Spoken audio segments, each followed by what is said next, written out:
When your salon reopens, you're gonna have a lot of additional costs. How do you make sure it gets absorbed correctly? Well, watch this video to find out.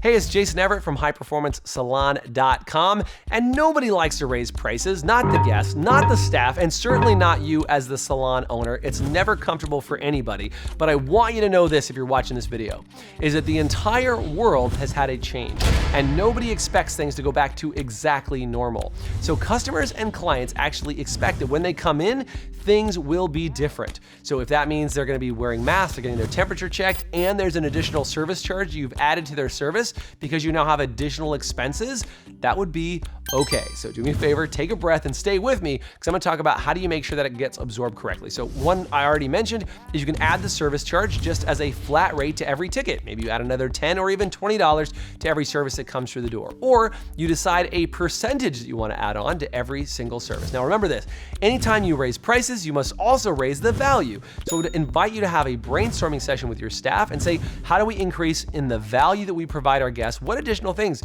can we do to go above and beyond for every guest that sits in our chair? Because you might have the type of things that you do are getting reduced, right? You might not be able to give them such an amazing head massage, or you might have to reduce the amount of time that you spend blowing out their hair. So if you're gonna reduce things, what can you do to also add value? Maybe it's doing something like shooting a hair tutorial for them before they leave on their phone so they know how to go home and take care of their hair. There's probably a bunch of other things you could think of to add value to the experience. So don't be afraid of adding on an additional service charge for what you're charging your clients and customers, because guess what?